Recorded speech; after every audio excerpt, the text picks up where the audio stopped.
August 1947. The British are quitting India nearly 200 years after they took power. One of the largest, most ethnically diverse nations in the world has been divided. One country will now become two, India and Pakistan. As a British barrister draws a line on a map, a once peaceful land implodes. People are forced out of the villages they have lived in for generations.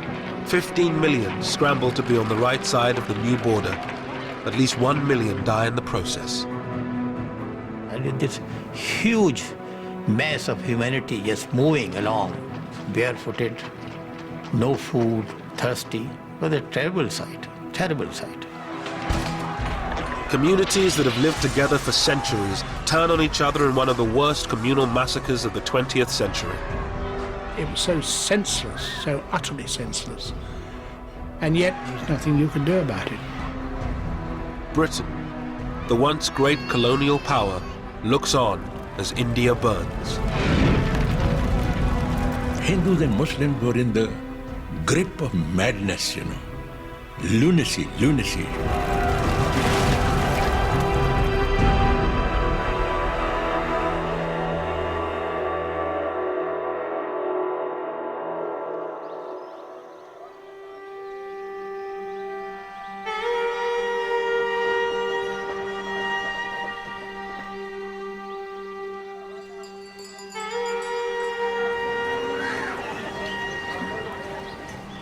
In 1946, British India was largely at peace.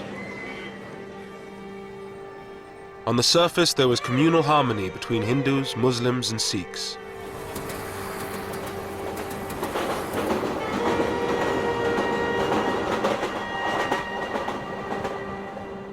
In the same part of the village, I remember Hindus and Sikhs living side by side, living with us, Not far from where I lived, And whenever there was any wedding in the family, I remember the Hindus and the Sikhs bringing sweetmeats, to my father, and offering, and we lived very happily, very happily.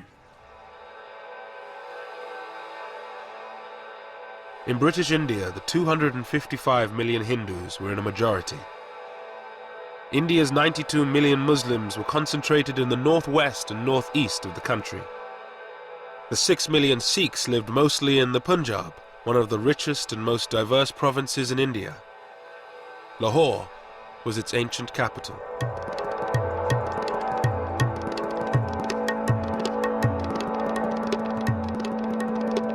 Lahore was one of the most cosmopolitan cities in the country, a center for education and fashion.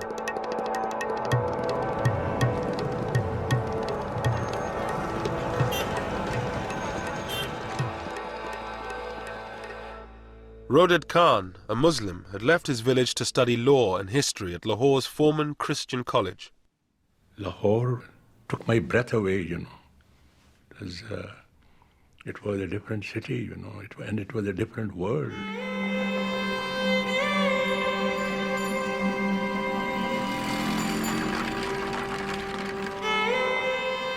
It was a very liberal, very tolerant, very progressive institution.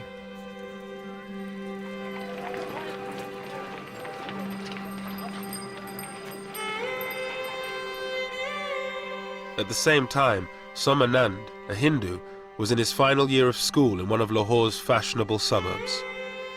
The fashions in Lahore became popular all over Punjab, not only in Punjab but in northern India.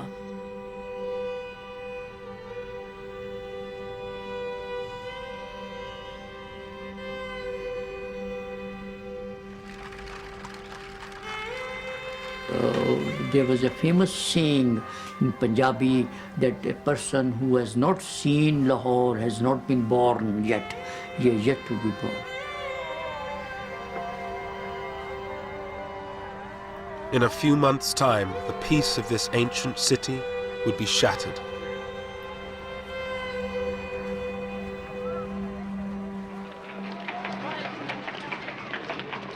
For nearly 200 years, Britain ruled over India's 380 million people.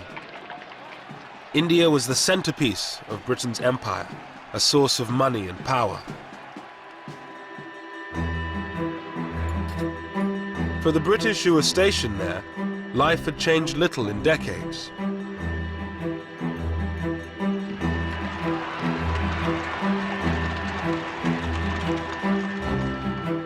John Moores, an officer to a Gurkha regiment, had been in India for a year. We had a hunt, and they'd imported these hounds possibly in the 20s or somewhere like that, and they used to hunt jackal. The tribesmen would come in with a live jackal and release them eventually, and then the hunt would take it up and try chasing them. But then you had to have a whole brigade out defending the hunters. They would be deployed all round over so many miles.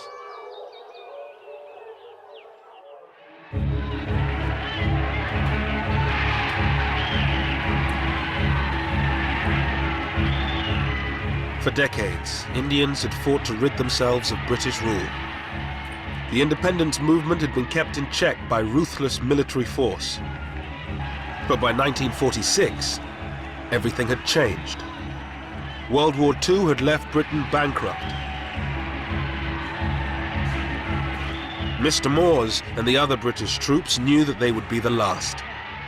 We knew that having come through a very expensive world war, that the cost of maintaining an army in India following the Far East War, we realized that this couldn't be paid for. The taxpayer, England was in a bad state, particularly 46, 47, financially.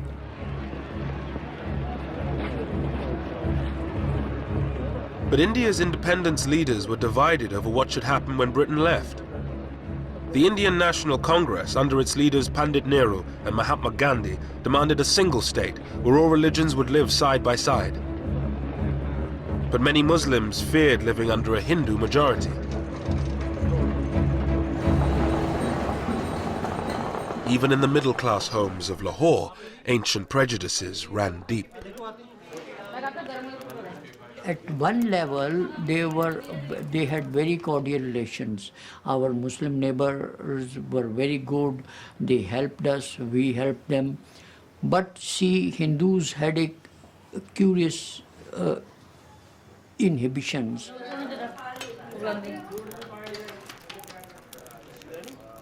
My mother's attitude, she didn't allow any Muslim to enter her kitchen. Any cooked thing from a Muslim home was not allowed to enter the kitchen. When she was eating, she would not allow her Muslim neighbors, the lady, to touch her. So such inhibitions and customs, they kept us apart. In Lahore's old city, Muslims were forbidden from drinking from the same taps as Hindus. Zahur Uddin, a Muslim, was a champion wrestler from the old city.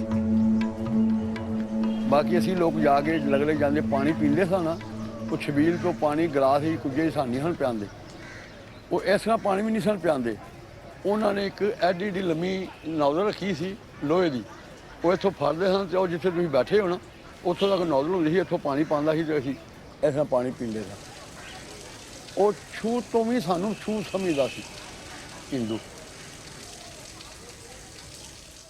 The Muslims were not getting enough jobs, education, they were not so educated. They envied Hindus who had the best of jobs, and they always wanted. That's why the slogan of a Muslim homeland became very popular among the Muslims.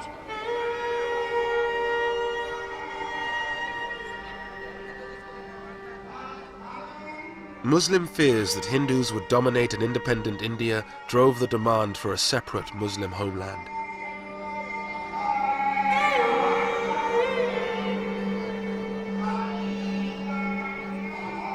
It was championed principally by one man, a 70-year-old British-educated barrister, Muhammad Ali Jinnah.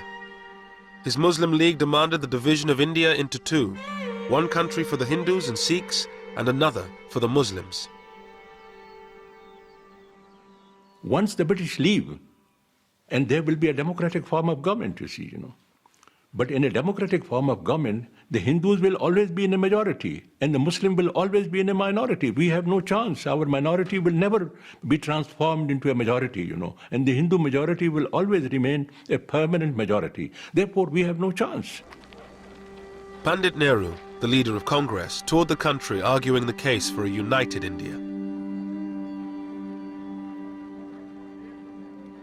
The whole idea that India should be divided was based on a fantastic notion that religion constitutes nationality. Nayantara Sehgal lived with her uncle, Pandit Nehru. While I was growing up, the entire national movement, which had cut across religion, region, caste, class, sex, it had been a truly unifying experience. So for a person like me, it was an absurd idea that India should be divided. It made no sense of any kind.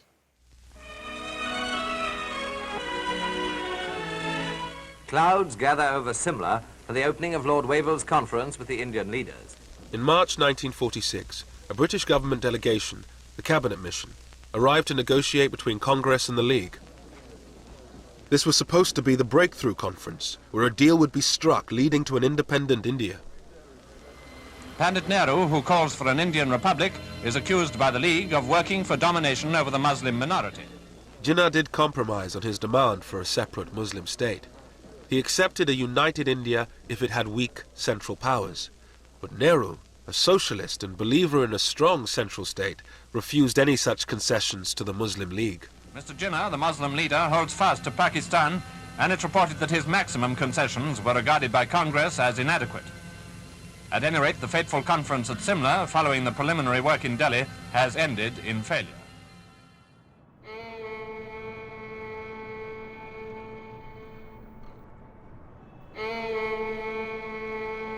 Calcutta, a stronghold of the Muslim League, August the 16th, 1946.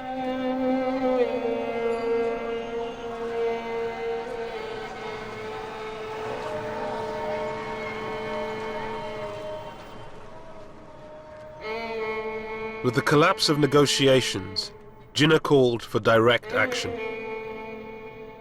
Thousands of Muslims gathered in the center of the city to demand a separate homeland, Pakistan.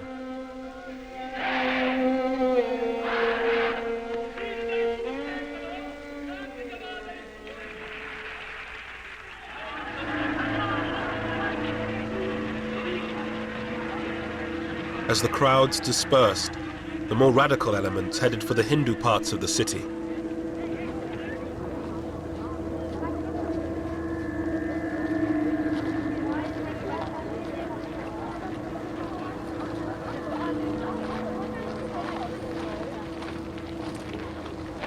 I was thinking of going out for a stroll, and then all of a sudden I found some Muslim hoodlums. They came out, shouted, Nara-e Takbir, Allahu Akbar. Allah is the great master.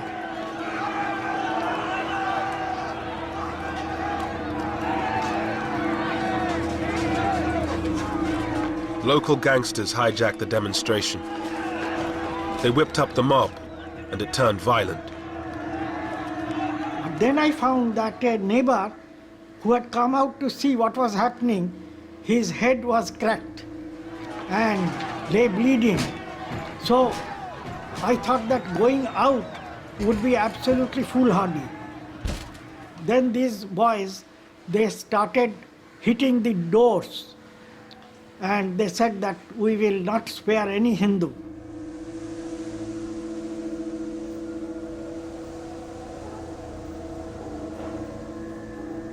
As the city erupted in communal violence, Muslim slaughter of Hindus turned to Hindu slaughter of Muslims. Shankar Ghosh, was covering the riots for a Calcutta newspaper. A jewelry shop was surrounded by a crowd armed with iron rods.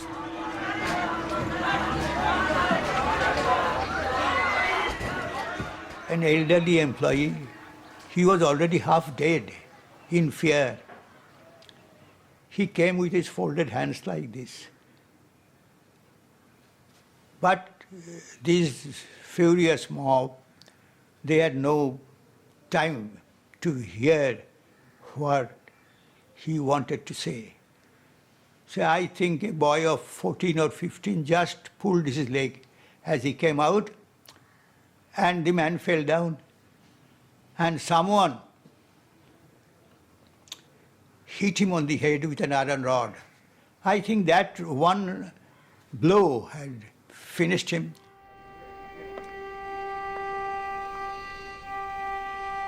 Around 5,000 people were killed in 3 days of rioting.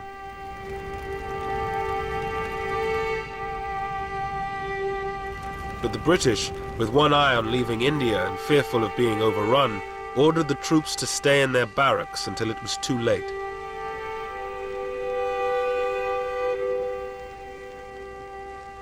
We had absolute faith in British authority. We had absolute faith in the peace that British had given us. For 3 days there was no sign of authority on the streets, and it was anybody could murder anybody.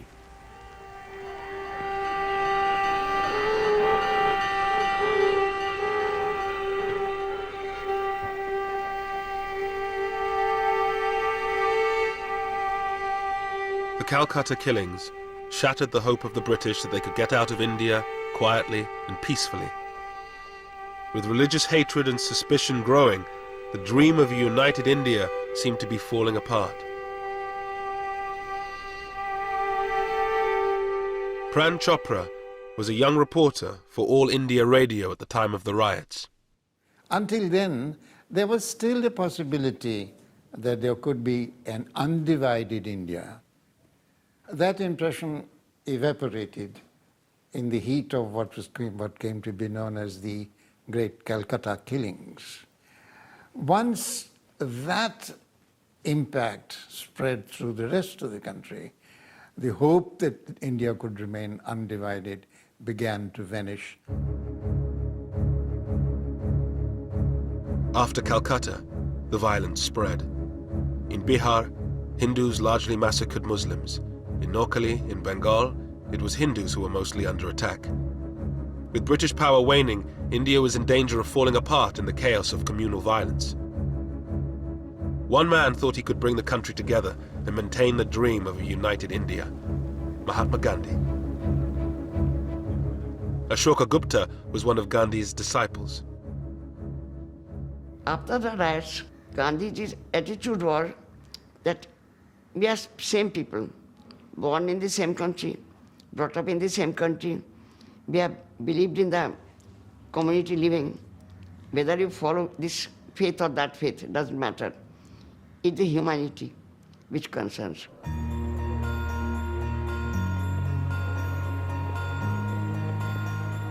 Gandhi spent the first months of 1947 walking through the villages of Noakhali, holding prayer meetings, trying to bring Hindus and Muslims together. Ashoka Gupta went with him. Gandhi walked from one village to another, and while he walked, he sang. He rested in a Muslim house, then he rested in a Hindu house.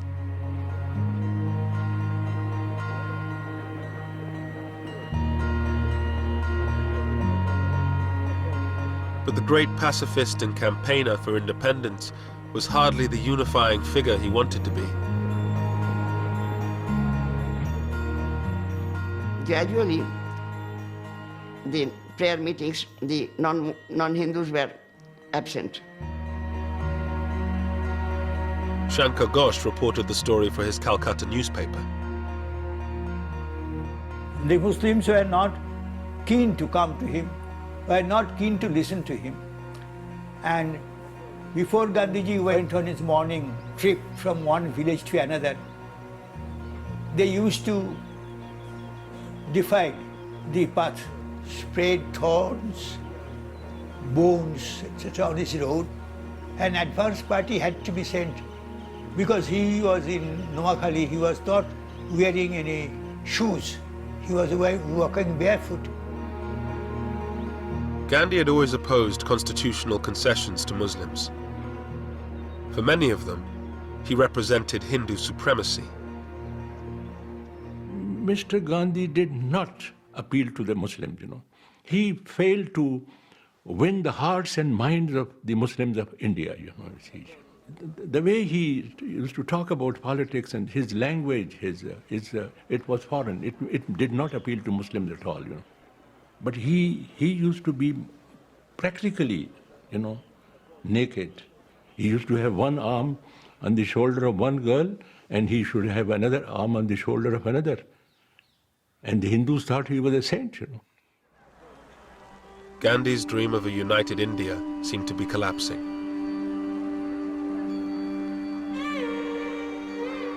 He was a sad man. I think nobody was listening to him. He was considered to be an incorrigible idealist who has no connection with reality.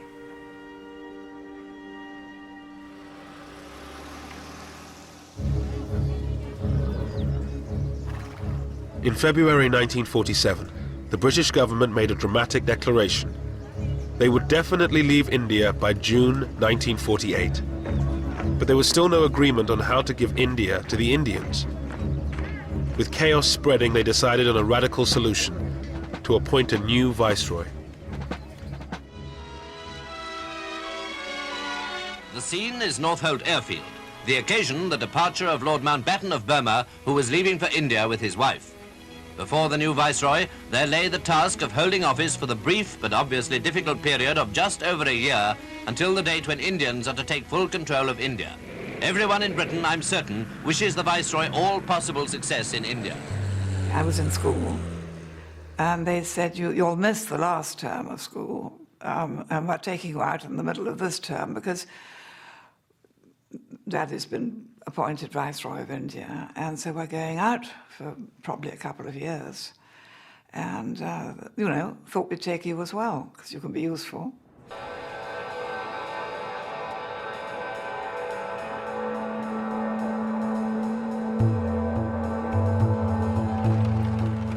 In March 1947, Mountbatten arrived in India. The former Supreme Allied Commander of Southeast Asia had a reputation for being a decisive leader, a man who could knock heads together. His brief was simple: to get a deal and get Britain out before India imploded. The swearing in, of course, was a very great ceremony in the Durbar Hall. And so trumpeters and all the staff in their full dress uniform, my father in full dress uniform, my mother in a long white dress, and I think a sort of laurel wreaths in her hair. And they looked like film stars.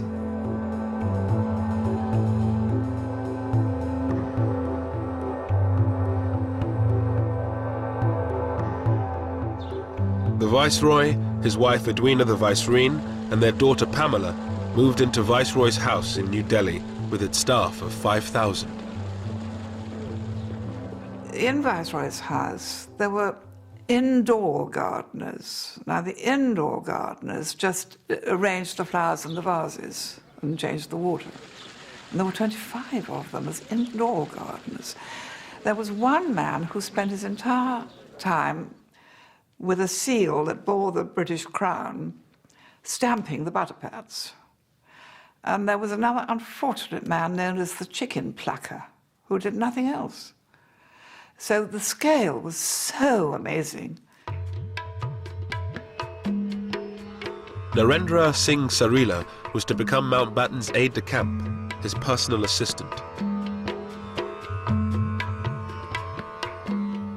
Among other things, his job was to assist on tiger hunts. Lord Mountbatten was a very articulate man, and he used to plan ahead what he's going to do. And he used to carry it through ruthlessly. Despite the formalities of life at Viceroy's house, Mountbatten seemed like a new breed of Viceroy. First of all, his background helped him, because everybody knew that he was cousin of the king. But still, he acted without any airs.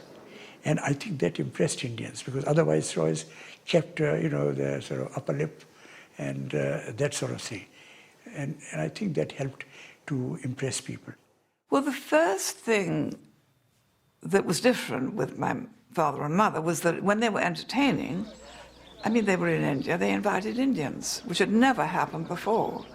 I mean, yes, of course, Indian princes were entertained, but the ordinary Indian ministers and lawyers and doctors or whoever had never been invited, so that was quite a new thing.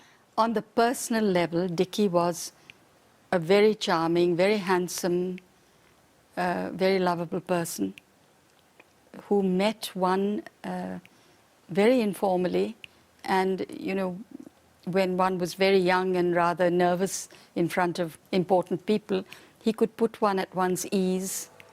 He was awfully sweet.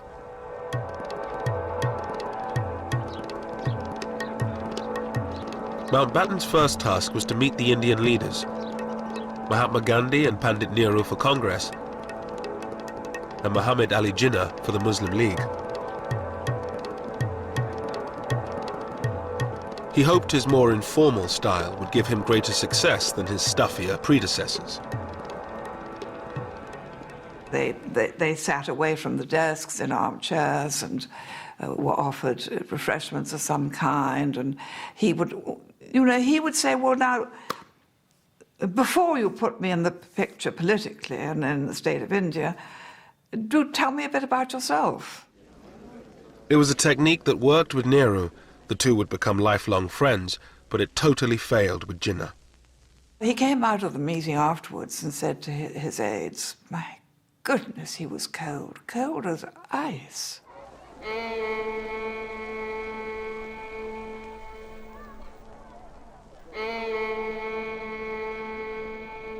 There were now constant negotiations.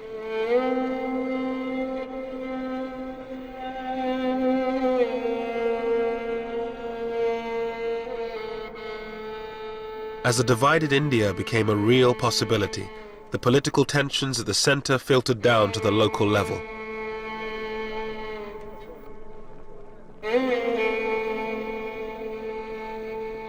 The Punjab was worst affected. The province was one of the wealthiest in India. Hindus, Muslims, and Sikhs all claimed it as their own.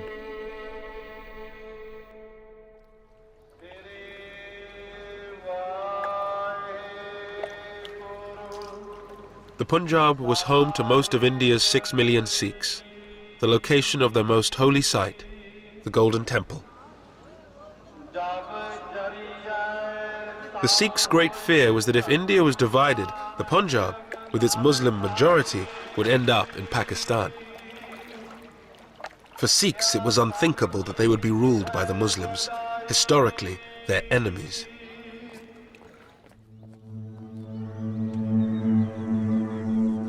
In many villages of the Punjab, communal harmony began to break down.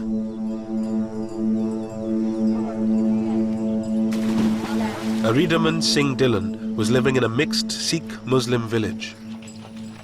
I had Muslim friends, and we used to play together. And there was nobody from our families put any obstacles between us. But when the strife began, then I was prohibited from going out with my Muslim friends. But we would sneak away, and often will get caught and scolded. My grandfather, he noticed us going about playing around in the fields. We tried to hide, But ultimately he found out and I was giving a good thrashing and scolded. ਭਾਈ ਜੱਸਾ ਸਿੰਘ ਜੀ ਭਾਈ ਨਿਹਾਲ ਸਿੰਘ ਜੀ ਇਹ ਆਪਾਂ ਨਿਰਣਾ ਲੈਣਾ ਹੈ ਕਿ ਸ੍ਰੀ ਗੁਰੂ ਗੋਬਿੰਦ ਸਿੰਘ ਜੀ ਦੇ ਮਹਾਰਾਜ As a young boy, he watched local politicians stir up divisions between the communities for their own ends. ਜਿਹੜੇ ਹੌਸਲੇ ਉਹ ਬੁਲੰਦ ਹੋਣੇ ਚਾਹੀਦੇ ਨੇ ਸਤਿ ਸ੍ਰੀ ਅਕਾਲ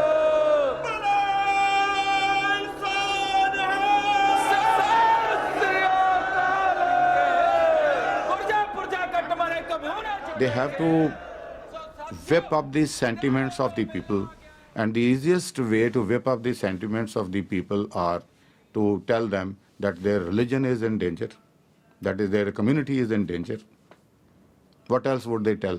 To hoodwink people, to get votes out of them, to get support out of them. The people had to be hoodwinked, and politicians do this.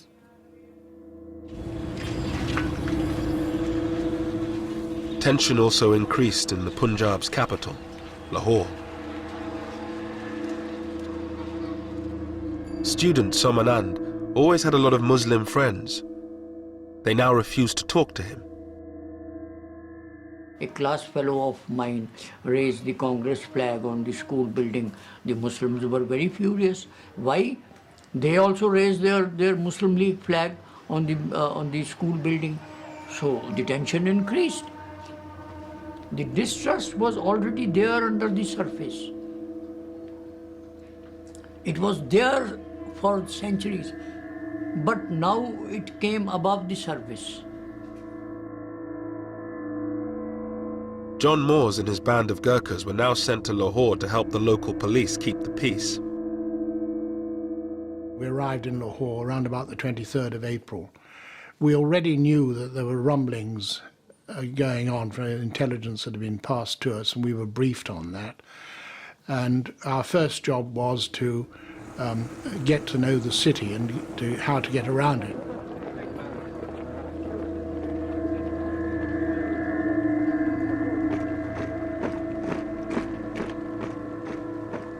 We had orders that we were to stay armed, and you'd have to go to a dance or have dinner out somewhere with a 845 revolver strapped on, because there was already talk about people having reprisals.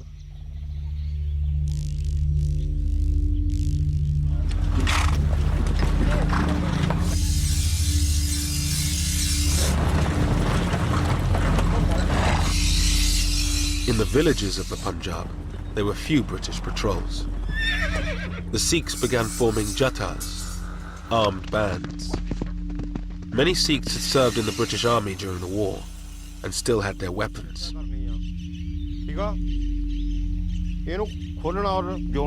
These ex-soldiers began to train their Sikh brothers to prevent a Muslim takeover of the Punjab. Jatadar Shingara Singh had recently been released from prison where he served time for assault. He lived in a Sikh majority part of the Punjab.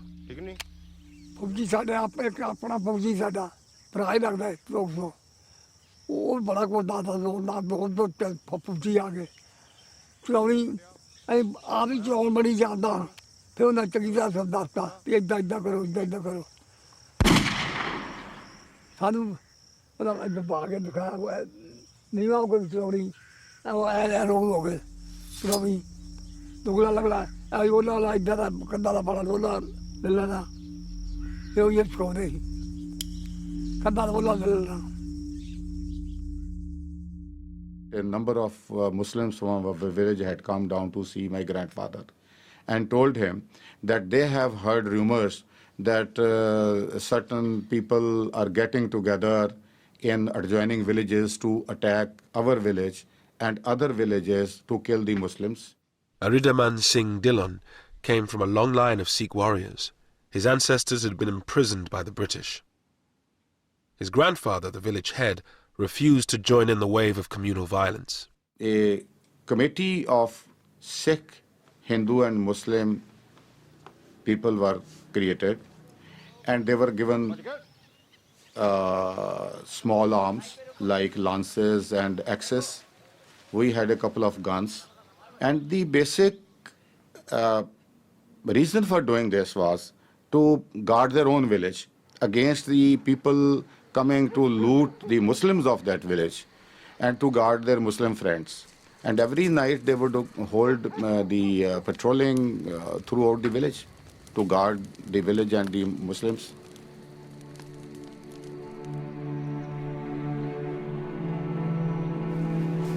Seeing the Sikh preparations for war, Muslim villagers decided to launch a first strike. In March 1947, Sikh villages around Rawalpindi came under attack. ਤੇ ਝਾੜੀਆਂ ਕੋਲ ਵੱਡੇ ਆਦਮੀ ਦਿਸਣ ਲੱਗ ਪਏ ਅੱਲਾਹੁ ਅਕਬਰ ਯਾ ਅਲੀ ਅੱਕਾ ਅੱਲਾਹੁ ਅਕਬਰ ਯਾ ਅਲੀ ਨਾਲ ਹੀ ਉਹਨਾਂ ਦੇ ਕੁਲਾੜੀਆਂ ਹੁੰਦੀਆਂ ਸਨ ਕੁਲਾੜੀਆਂ ਉਹ ਉਛਾਲ ਰਹੇ ਸਨ ਔਰ ਬੜੇ ਮਤਲਬ ਯਾਨੀ ਐਗਰੈਸਿਵ ਸਨ ਬੜੇ ਗੁੱਸੇ ਵਿੱਚ ਸਨ ਜਿਸ ਤਰ੍ਹਾਂ ਕਿ ਸਾਨੂੰ ਖਾਈ ਜਾਣਗੇ ਤੇ ਸਾਡੇ ਵਾਸਤੇ ਵੀ ਇੱਕ ਨਵੀਂ ਗੱਲ ਸੀ ਕਿ ਸਦੀਆਂ ਤੋਂ ਅਸੀਂ ਉੱਥੇ ਲੋਕ ਰਹਿ ਰਹੇ ਸਨ ਕਿ ਹੋਇਆ ਕੀ ਹੈ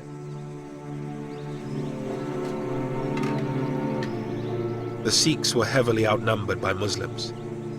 Their biggest fear was that their women would be taken away, converted and raped.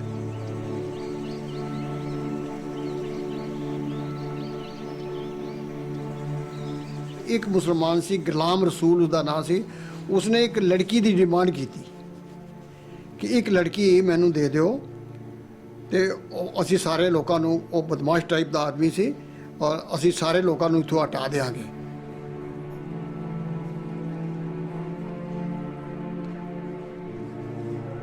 The women of the village went into hiding. Bir Bahadur Singh's father decided to act to save the honor of his village. His teenage son looked on. 10 ਸਾਲ ਤੋਂ ਲੈ ਕੇ 40 ਸਾਲ ਦੀ ਤੱਕ ਜਿਹੜੀਆਂ ਸੁਨੱਖੀਆਂ ਸਨ ਸਾਡੇ ਇਲਾਕੇ 'ਚ ਬੜੀਆਂ ਔਰਤਾਂ ਸੁਨੱਖੀਆਂ ਹੁੰਦੀਆਂ ਸਨ ਪਹਾੜ ਦਾ ਨੀਮ ਪਹਾੜ ਦਾ ਇਲਾਕਾ ਸੀ ਤੇ ਉਹ ਸਭ ਤੋਂ ਪਹਿਲਾਂ ਆਪਣੇ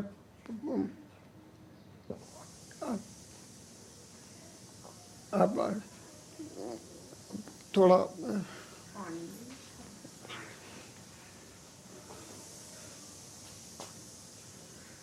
ਆਵਾਜ਼ ਮਾਰੀ ਸਭ ਤੋਂ ਪਹਿਲਾਂ ਆਪਣੀ ਬੇਟੀ ਨੂੰ ਮਾਨ ਬੇਟਾ ਆ ਜਾ ਮੇਰੀ ਭੈਣ ਮਾਨ ਕੌਰ ਜਿਹੜੀ ਮੇਰੇ ਕੋਲ 2 ਸਾਲ ਵੱਡੀ ਸੀ 18 ਔਰ 19 ਸਾਲ ਦੀ ਸੀ ਔਰ ਬੈਠ ਗਈ ਮੇਰੇ ਪਿਤਾ ਜੀ ਨੇ ਖੰਡਾ ਜਦ ਕਰ ਲਗੇ ਤੇ ਉਹ ਵਾਰ ਜਿਹੜਾ ਸੀ ਉਹ ਲੱਗਿਆ ਨਾ ਵਾਰ ਲੱਗਿਆ ਨਾ ਰੱਬ ਜਾਣੇ ਮੂੰਹ ਆ ਗਿਆ ਔਰ ਕੀ ਹੋ ਗਿਆ ਮੇਰੀ ਭੈਣ ਨੇ ਆਪਣੀ ਗੁੱਤ ਇੰਝ ਕੀਤੀ ਔਰ ਮੇਰੇ ਪਿਤਾ ਜੀ ਨੇ ਬੜੇ ਗੁੱਸੇ ਨਾਲ ਉਹਦਾ ਦੁਪੱਟਾ ਇੰਝ ਕੀਤਾ ਔਰ ਮੋਰੀ ਕਿਰਪਾਨ ਔਰ ਸਿਰ ਉਹ ਪਰੇ ਸੀ ਪਿਆ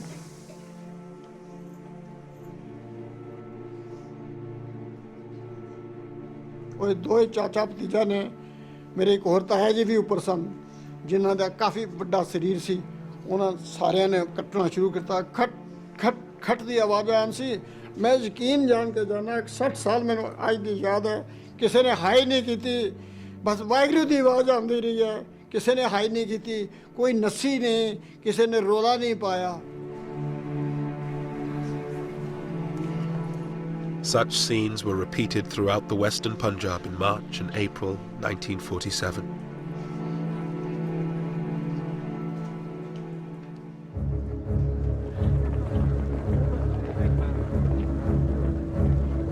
With the threat of all-out conflict, a deal became a matter of urgency. The Congress leader, Pandit Nehru, now had power within his grasp. But to get the British out quickly, he had to compromise. He abandoned his dream of a united India and accepted partition. A statement will be read to you tonight, giving the final decision of His Majesty's government as to the method by which power will be transferred from British to Indian hands. On the night of June 3rd, 1947, Mountbatten, Jinnah and Nehru broadcast the news that they had finally struck a deal. They would divide India in two. I must honestly appeal to every community, and particularly to Muslim India, to maintain peace and order. I couldn't believe it. I couldn't believe it. It was like a dream come true, you know. mighty forces are at work in the world today and in India, and I have no doubt that we are ushering in a period of greatness for India. I remember I heaved a sigh of relief that there was partition, because we did not want to live with the Muslims anymore. But there can be no question of coercing any large areas in which one community has a majority to live against their will under a government in which another community has a majority. The partition deal involved giving those provinces with a Muslim majority to Pakistan and those with a Hindu one to India. But Mountbatten and Nehru insisted that the Punjab and Bengal would be treated differently despite their Muslim majorities. Jinnah was forced to accept that both these provinces would be cut in half and divided between India and Pakistan. The next day, at a press conference, Mountbatten dropped a bombshell. Britain would not be leaving in June 1948, as had been planned, but on August 15, 1947, just 3 months away. When asked why the date had been brought forward by nearly a year, Mountbatten replied, "Why should we wait? Waiting would mean that I should be responsible, ultimately, for law and order." It should have been possible for them to say that, look, there is no great hurry, don't fix a timetable, let it proceed in a more orderly manner. But he was a decisive man. This is the job I have to do, this is the date by which I'll do it. This was his personality. That made the pace of the partition furious, impossible to moderate. It was no question of it being too soon. It was much too late, because in fact, when he arrived, he saw the situation was so much more volcanic than he'd been led to believe in England. And he had that diary that he had over everybody's desk saying however many days to independence, because it seemed so unbelievable. And the next morning you went into your office, it was 1 day less, and it certainly concentrated people's minds.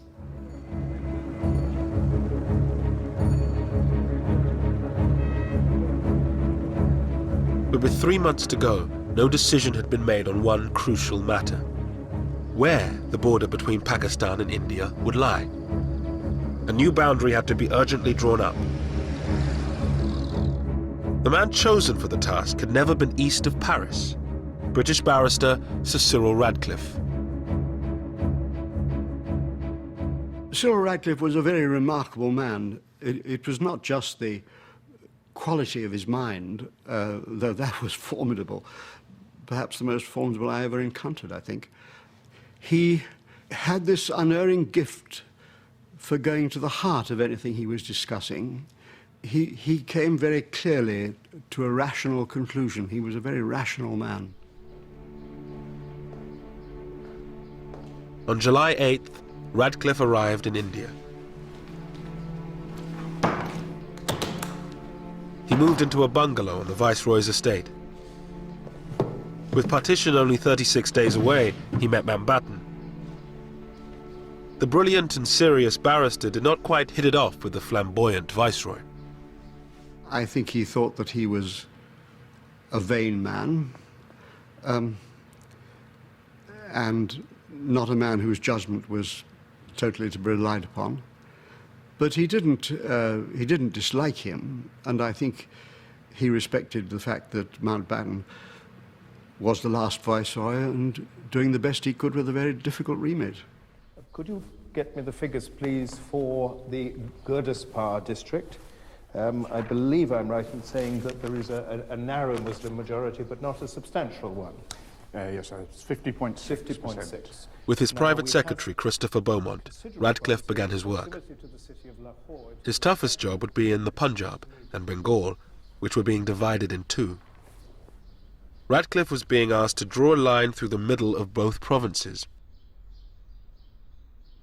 In doing so, he would look at which religion was in a majority in each individual district, but he would also take into account other factors, such as the connection of railways, canals, and irrigation channels. In the streets of its great capital, Lahore, there was uncertainty over which side of the city the border would fall.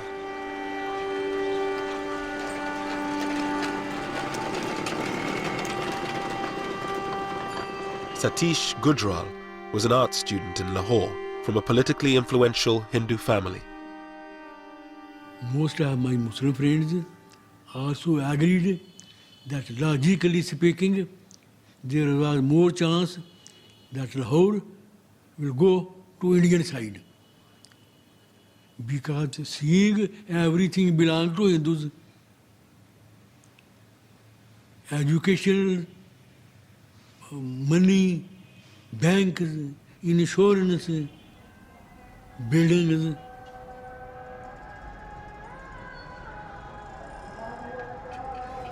या मौला जी दोवां कन्ना ही फिर लाहौर सानू पाकिस्तान च लिया असीं इत्थे ही रहिए असीं घरों बाहर ना निकलीए सारियां कबरां भी इत्थे निकलणियां असीं ते मरांगे इत्थे घरों बाहर ही निकले ना किते गए ने ना किते आए ने. On the quayside at Bombay, Viscount Mountbatten bids bon voyage to 1,500 British soldiers. With tension increasing, the British government decided this was the moment to bring most of the remaining troops home. 50,000 more.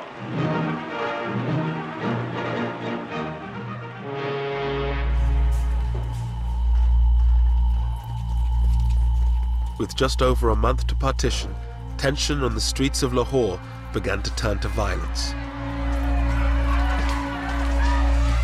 There was a date and everybody then knew that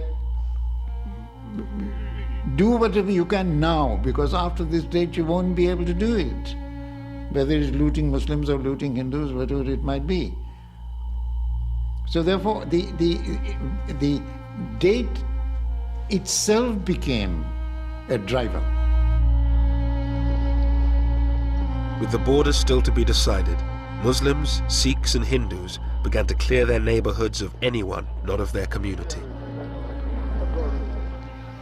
माहौल जो खराब होंदा गया फिर इहो ही होंदा गया कि इत्थों जेह्ड़े मुंडे सन ना वो रेहड़ी ते वड्ढ के ना वड्ढ वड्ढिया करके एक अद्धा बंदा लग्गेआ कोई फस गया उन्होंने वड्ढ के बोरी पा के ते उत्थे लिया के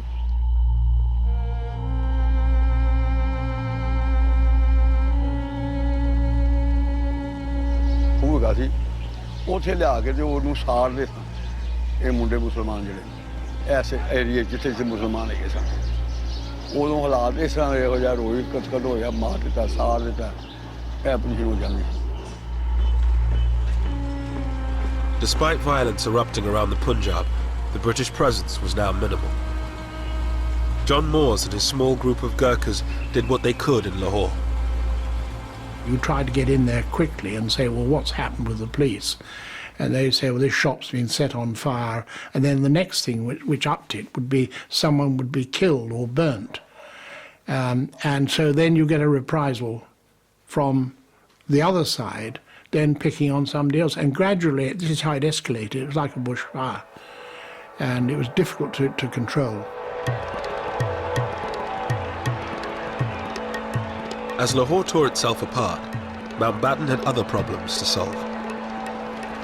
Partition was just a few weeks away, but the future of large parts of India had yet to be decided, that of the princely states.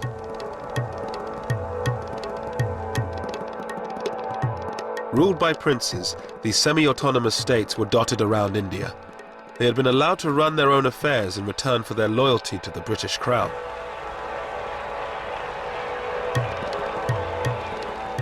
The princes assumed the British would allow them to decide their own fate after they left. But Mountbatten had done a secret deal with Nehru. He would hand most of them over to India. Narendra Singh Sarila, then a young prince, attended the meeting where Mountbatten announced their future. In July 47, my father said that the last Chamber of Princes meeting is going to take place in Delhi, in which Mountbatten will address the princes. It is an important meeting. You go, you deputize for me. You know, he was trying to build me up. On July 25th, the princes gathered to hear what Mountbatten was offering them.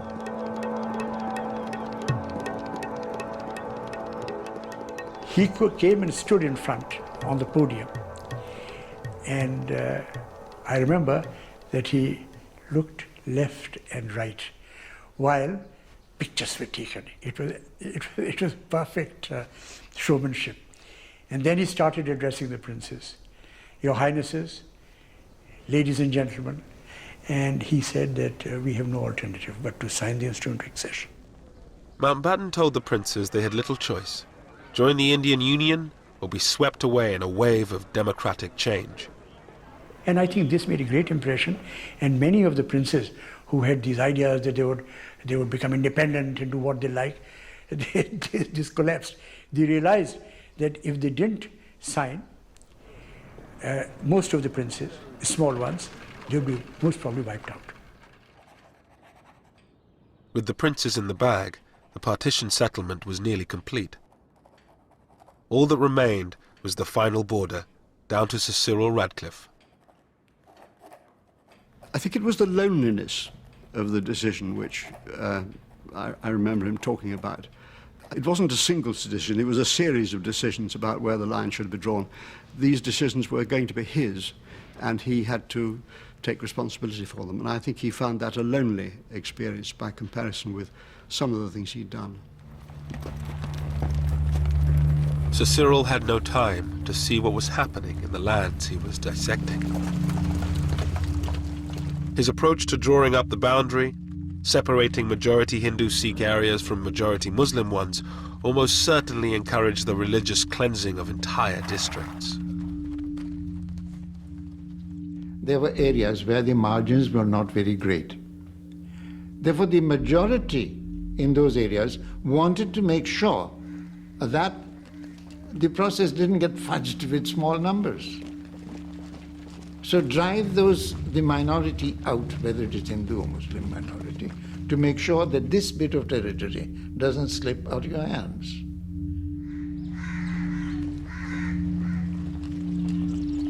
Mayhem now ensued in the villages of the Punjab. A few individuals took a stand. Dylan's grandfather was threatened for trying to protect his Muslim neighbors. Some people had often sent messages to my grandfather that people who were going about looting and killing Muslims, they wanted to eliminate our family because we were putting an obstacle in their way. But my grandfather would not be deterred. He would not be afraid. He was that way.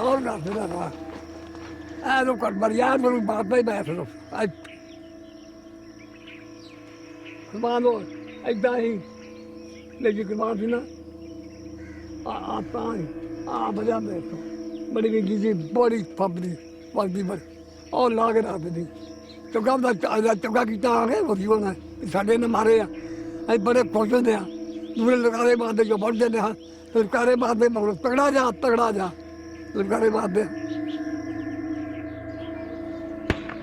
ये जिन्हें दिन गलत होगा ना मैं कामयाब है कब बहुत कामयाब था मैं ज़्यादा मन्ने तो नहीं मैं और एक तरह मैंने कुछ बंदा कला लोग जो छोड़ने आते गल्ला कर दिया बुढ़ा जी गल्ला कर दिया था कितने एक दिन में सकता मैं जल्दी खेल नहीं सकता मैं जेड़ा ला उन्हें काबू नहीं करता रहा.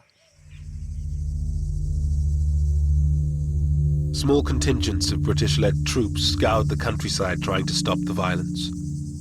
But by then, there were just too few to make a difference. One had messages coming in all the time by hand, written messages. I can remember one, it was rather a sad, pathetic note by some chap who could write a little bit of English. And he had been in the Indian Navy. And on a scrap of paper, this came in one day saying, I'm home on leave at this particular village. And my name is so-and-so, my number is so-and-so, please can you come and help us, we are going to be attacked. But by the time we located the village, we got there and the village had been attacked and I couldn't find this man. A lot of people were killed. So it was that sort of message. It was sad, you know, people desperate for help and knew where we were. But when I say we were only 100 people. I mean, the whole area was something like, what, 50,000 square miles? One village I went into where we knew there was something afoot. I hadn't been told to go there. I was coming back at the end of a patrol and I saw vultures circling, and so that was usually a pretty good indicator. And got into the village and sure enough it had been completely decimated. The well was full of bodies. One woman had been pregnant and she'd been carved open completely and breasts had been cut off, and awful atrocities. ਮਾੜਾ ਲੱਗੇ ਉਹ ਸਾਨੂੰ ਉਹ ਗੱਲ ਨਹੀਂ ਨਾ ਮਾੜੀ ਲੱਗਣ ਦਿੰਦੀ ਸੀ ਸਾਡੇ ਬਾਰੇ ਫਿਰ ਉਹ ਸਾਡੇ ਬੰਦੇ ਜਿਹੜੇ ਆਏ ਨਾ ਉਹ ਦਾਦੇ ਇੱਦਾਂ ਹੀ ਸਾਨੂੰ ਮਾਰੀ ਜਾਂਦੇ ਆ ਅੱਧੇ ਜੀ ਮਾਰਦੇ ਆ ਉਹ ਨਹੀਂ ਮਾੜਾ ਲੱਗਣ ਦਿੰਦੇ ਇਹ ਚੰਗਾ ਹੁੰਦਾ ਜਰਾ ਇਹ ਚੰਗਾ ਹੁੰਦਾ ਹੈ ਜਿੰਨੇ ਬੰਦੇ ਜਿਹੜੇ ਚੰਗਾ ਹੀ ਆ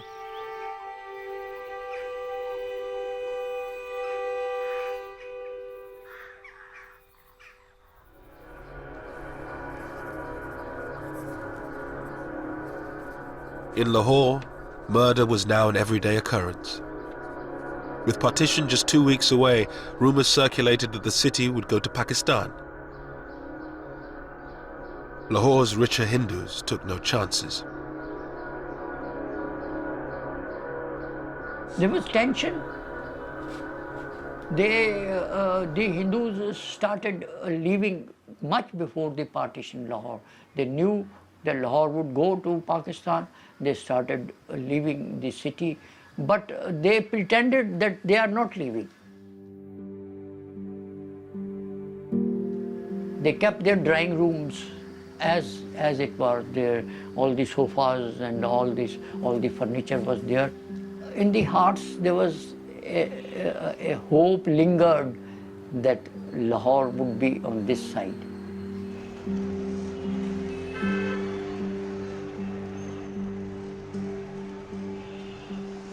ਕਈ ਜਿਹੜੇ ਮਾੜੇ ਮੋਟੇ ਸਨ ਉਹ ਜਿਹਾ ਉਹ ਤਾਲੇ ਮਾਰ ਕੇ ਵਿਚਾਰੇ ਲੁਕੇ ਰਹਿ ਕਿੱਥੇ ਜਾਈਏ ਕਿੱਥੇ ਆਈਏ ਉਹ ਲੋਕ ਹੀ ਮੋਏ ਨੇ ਜਿਹੜੇ ਸੌਖੇ ਸਨ ਉਹ ਪਹਿਲੇ ਹੀ ਨਿਕਲ ਗਏ ਸਨ ਤਾਲੇ ਮਾਰ ਕੇ ਜੰਦੇ ਮਾਰ ਕੇ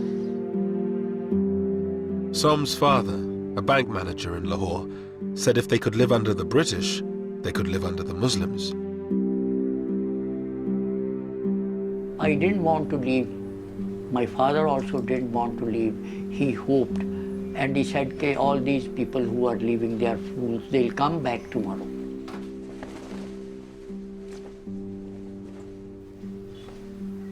But that was not true. When our neighbors started leaving one by one, he still hoped. Our closest neighbors who we had very close relationship, the Bhatiyas, when they left, my father wept that day. As thousands fled, Muslim gangs set fire to the Sikh and Hindu areas of the old city. The old Lahore, beautiful and historic, was in flames.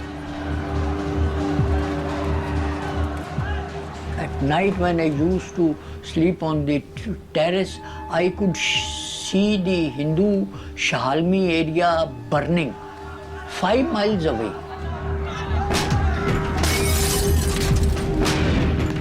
The flames could be seen. So high the flames were. Shahalmi was a thickly populated Hindu area. It was burned down completely.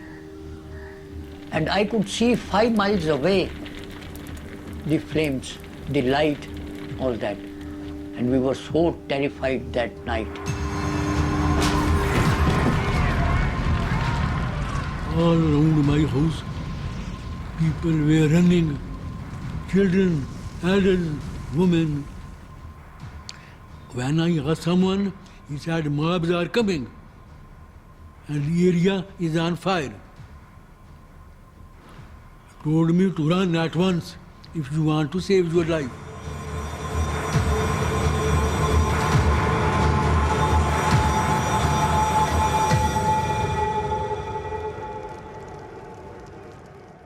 The whole horizon full of fire, smokes, and all red. It was such a sad, sad, sad moment for my life. Seeing Lahore, such a beautiful city, it was all burning. I have done what I can in drawing the line to eliminate any avoidable cutting of railway communications and of river systems, which are... On August 9th, Radcliffe had finished drawing up the border, but Mountbatten decided to keep the new boundary a secret until after independence, so the British wouldn't be blamed for any ensuing violence. The delay prolonged the uncertainty, and some believe it increased the loss of life. Signed, Cyril Radcliffe. I never forgave him. Why he kept the decision to be announced about Lahore so late? I feel much killing would have been saved if they had announced the fate of Lahore 15 days before. On the eve of independence, Radcliffe wrote to his stepson in London. Nobody in India will love me for my award about the Punjab and Bengal, and there will be roughly 80 million people with a grievance who will begin looking for me. I do not want them to find me. I've worked and travelled and sweated. Oh, how I have sweated the whole time. Radcliffe left India 4 days later, never to return. He was deeply conscious that his rulings or his recommendations would generate controversy, conflict, and the possibility of a loss of a lot of human life. I do remember him saying that any solution, any drawing of the line would have done that.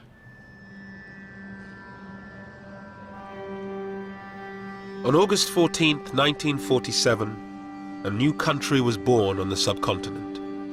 Jinnah's dream of a Muslim homeland became a reality in Pakistan.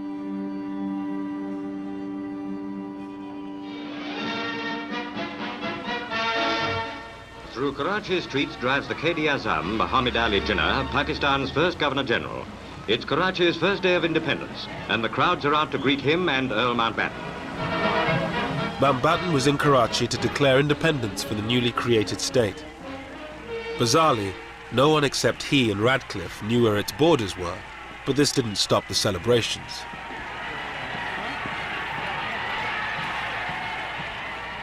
It never occurred to us that the Muslims of India will ever see the emergence of a sovereign, independent country, which they could call their own, you see.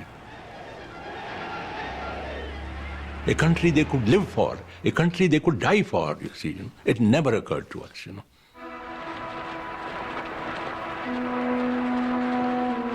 The next day, it was the turn of India to celebrate.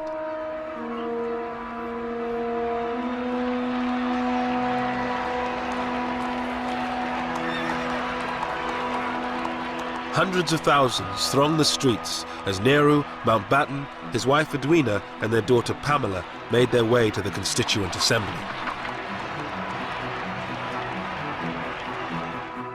Unfortunately, when my parents arrive, they can't get in because the crowd is so thick, but so thick, that they can't open the doors. So there's no way for them to get in.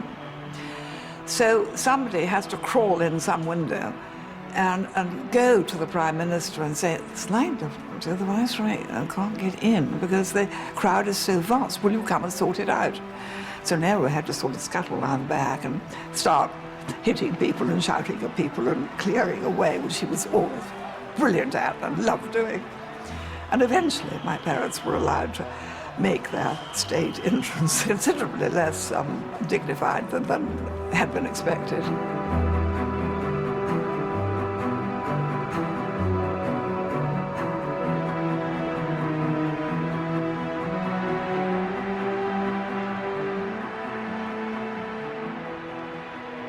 Well, you must remember that whatever the tragedy of partition, there are other aspects to it. I mean, it was an exhilarating occasion. There were millions of people out on the street celebrating. For my uncle and for his colleagues, it was the realization, though not in whole but in part, of their lifelong dream, the cause to which they had given their entire lives. And here it was, Indian independence. But not everyone was celebrating. Gandhi, who for decades had struggled for a united independent India, lay fasting in Calcutta. His disciple Ashoka Gupta was with him. He was a disappointed man. He was a man in distress. And he found that whoever people went with him to start with, now are deserting him. The desertion by other leaders, I think, hurt him very much. He wanted to die. His attitude was, let me die.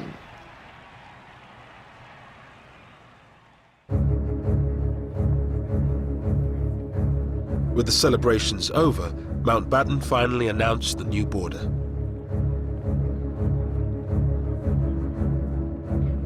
It sliced through the previously united provinces of Bengal and Punjab. Lahore was given to Pakistan, a disaster for the city's few remaining Hindus. We were dejected and we were so sorry because, see, those Hindus, by that time, Hindus had realized that it would not be possible for them to stay in Pakistan.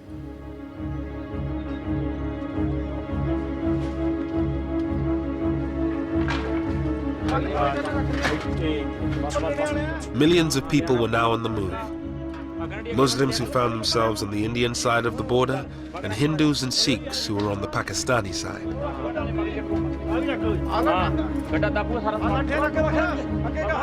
They packed their belongings onto bullock carts and left the villages they had lived in for generations.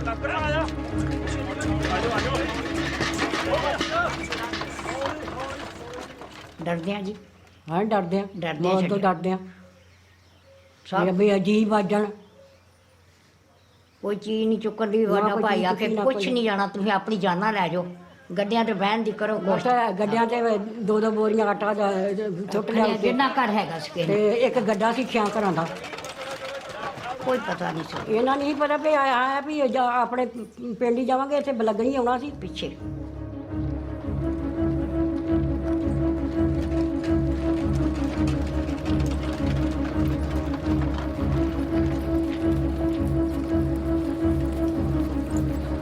The refugees formed human caravans called kafilas.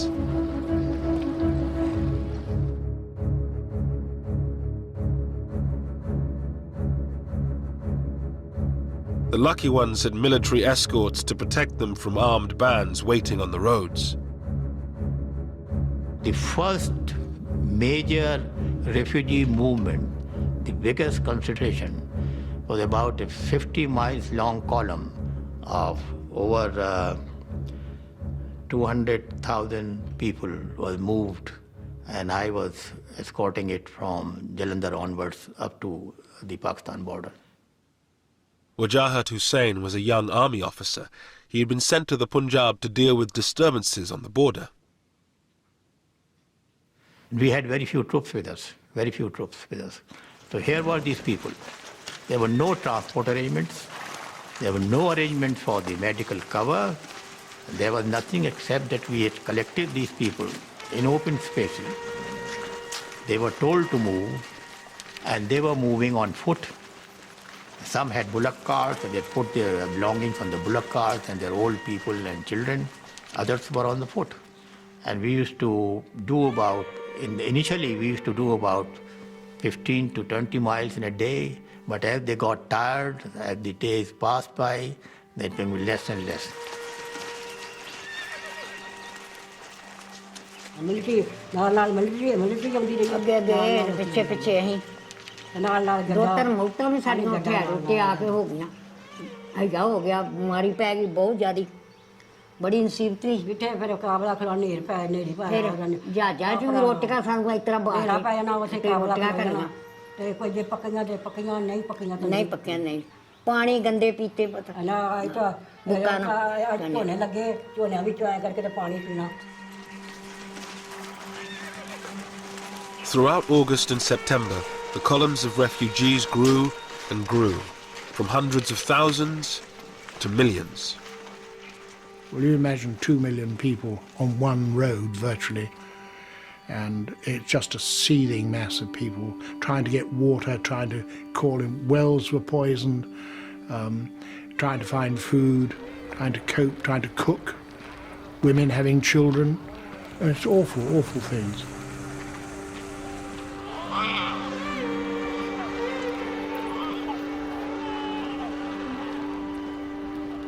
And of course they often tried to stop us and to ask for help, and sometimes, if depending what we were doing, we'd stop and say, what's the matter, what do you want? And then they'd say, we know we've no food, and we say, well, I'm sorry, I can't do anything for you, because that wasn't our job.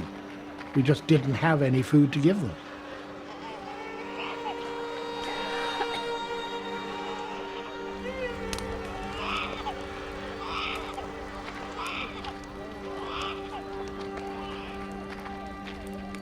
First they used to start throwing their baggage which they were carrying, everybody, whatever little they had to carry. And after 3-4 days, they used to gradually drop. And then they were left with just the clothes shattered, tattered. And lastly, the mothers leaving their small babies. That was our biggest problem. And there were these crawling babies, and on the side of the road with these thousands and thousands of people just moving. It was a terrible sight, terrible sight.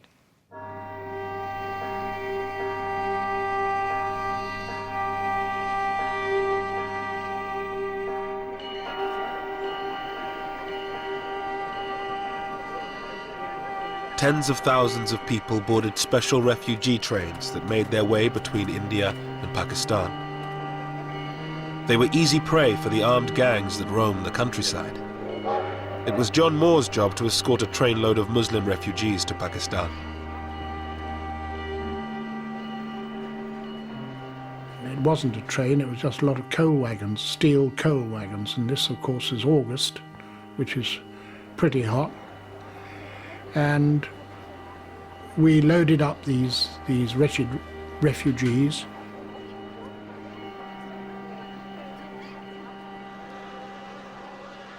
It was very distressing, and the journey from Ambala to Amritsar by train normally, you could do it in about, I suppose, 4 or 5 hours. And in this case, it took 4 days.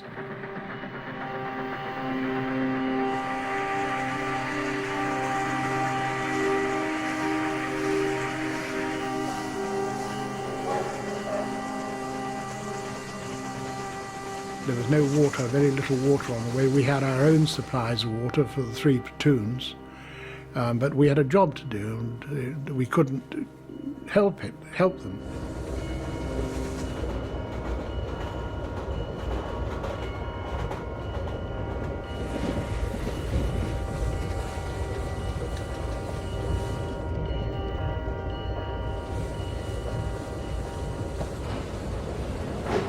Three days into their journey, they reached the Sikh stronghold of Amritsar.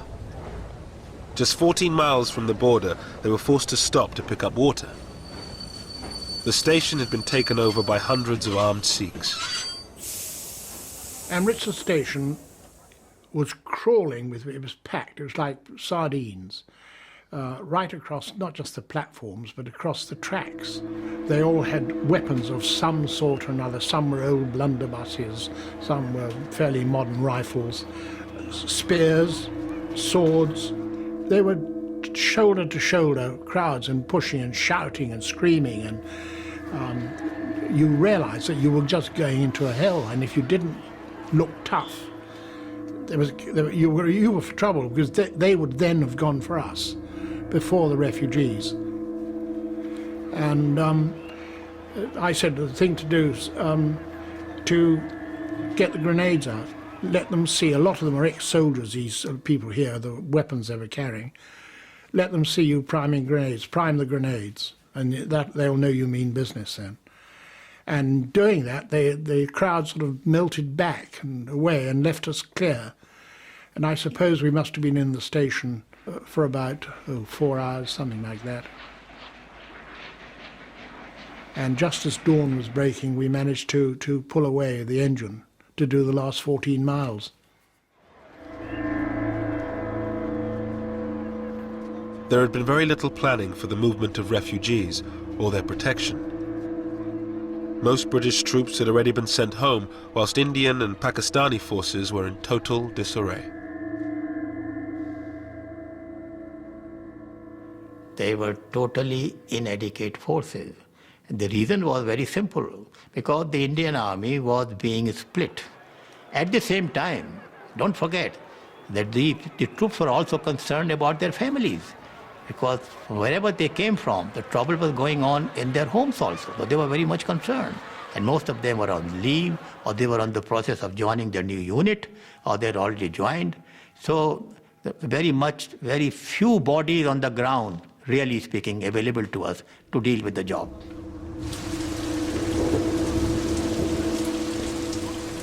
Most trains had no military escorts, with inevitable consequences. John Moores was called to Ambala station to meet a train that had been attacked.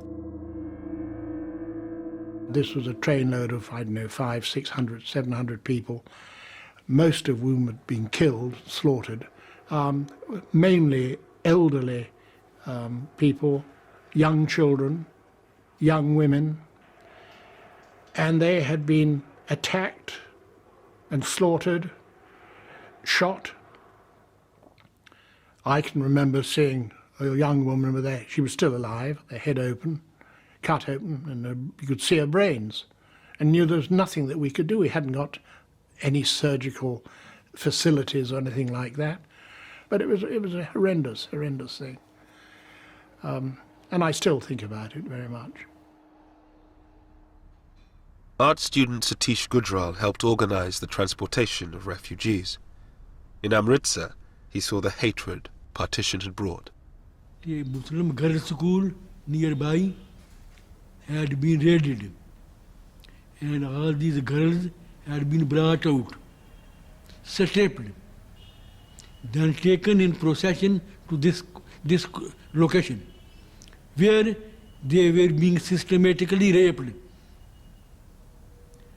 I have recalled in my life story that when watching it, I looked at the face of those others who were attending it in search of compassion. I found none.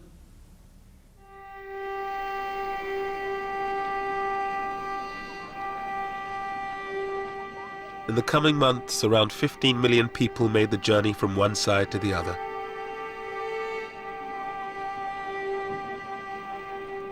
At least 1 million were dead. Thousands more lay abandoned in makeshift refugee camps, stuck on the wrong side of the border.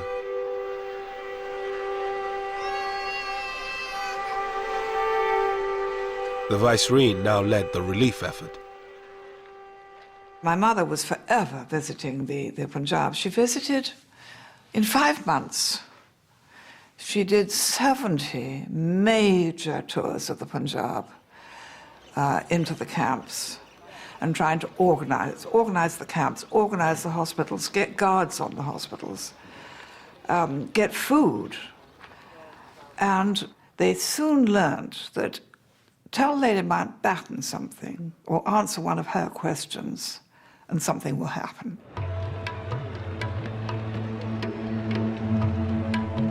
Pandit Nehru, the new Prime Minister of India, toured some of the camps with her. Finally, he came face to face with the price his people had paid for partition.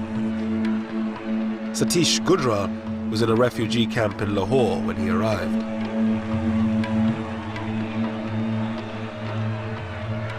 I vividly recall everything graphically. There the refugees wanted to kill him. He was shocked. A man who grew up as the darling of the people was going to be killed by the same people. I had been in pro-Nehru fellow, but that evening I did not feel, because I thought for the leaders having been truly responsible for all this havoc. So I thought he was only harvesting what he had sowed. So that first time that day, I felt no reverence toward him.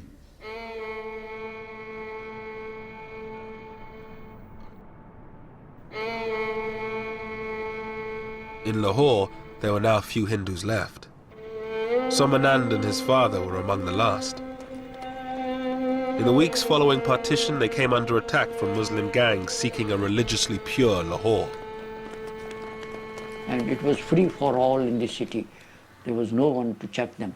So they had come for that purpose, and somebody had given them our address and all that, and they came to kill us. But fortunately, we had a very narrow escape, and I was with a neighbor, with a Muslim neighbor, and they looted, they ransacked the house, took away all the clothes which they could use, all our shoes. And when our Muslim neighbor raised a hue and cry, they said, "We'll shoot you if you support the Kafirs." It was too much even for Som and his father, who throughout the violence had held out the hope that they could stay on in the city of their birth. Then we decided to go to Delhi straight away. Went to the airport and came to Delhi with our 2 clothes, nothing. We left in a plane. My father bought 2 tickets for Delhi. I saw our houses when the plane went up and flied over model town. I wept.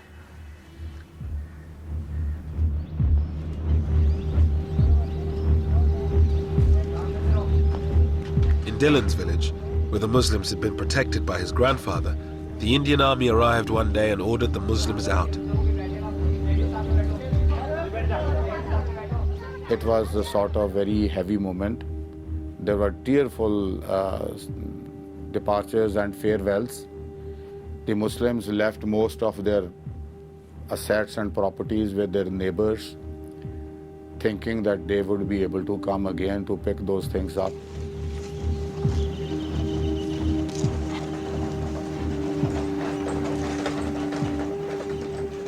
Initially, the people felt very remorse about their going. But then, in a couple of days, sort of they try to occupy their homes. They try to take away whatever they had left.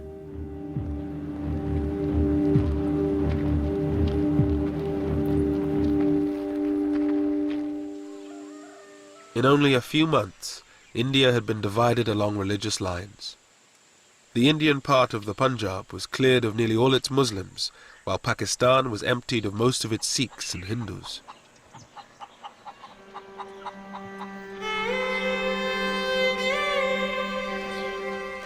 Lahore, once one of the most mixed cities in all of India, was now home only to Muslims. Gone was the cosmopolitan Lahore. Gone was liberal, tolerant, progressive Lahore, you see. But I think culturally, Lahore suffered, you see. It was a great city in those days. It was a great city in those days. With the passage of time, we became more conservative, more backward, more intolerant, more pseudo-Islamic, pseudo-Islamic. I think the primary responsibility is of the Hindus who didn't treat the Muslims as their equals. That was the root cause. The Muslims and Hindus couldn't integrate despite living together for all these centuries. With the partition over, the job was done for the few British troops still left in India. John Moores returned to Britain at the end of 1947. I think the worst thing was that we couldn't stop the violence. The unnecessary cruelty is something which we didn't really know much about.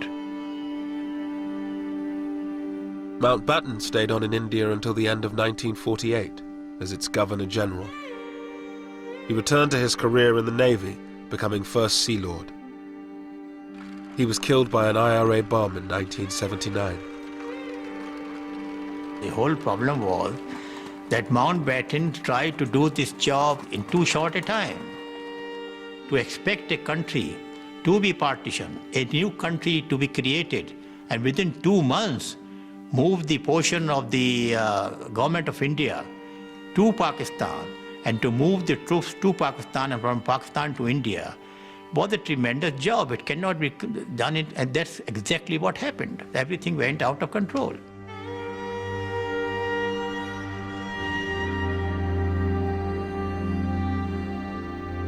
Satish Gujral, the art student from Lahore, became one of India's greatest painters.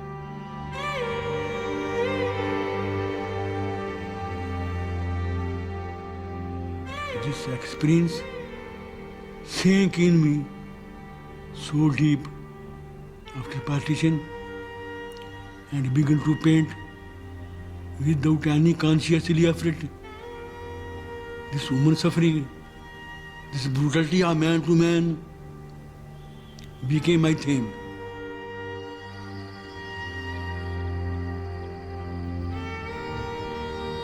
The border created in 1947 would become the focus for 3 wars and 60 years of animosity between the government of India and Pakistan. But for the people of the two countries, it was the tragedy of separation that lingered on.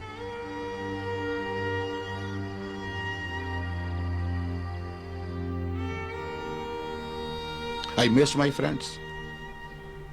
I couldn't understand why they had to go. Why were they pushed away? The only thing was that they were being pushed away. I knew they were not going happily, so I couldn't understand why. And I still think, why? What did anybody get out of it?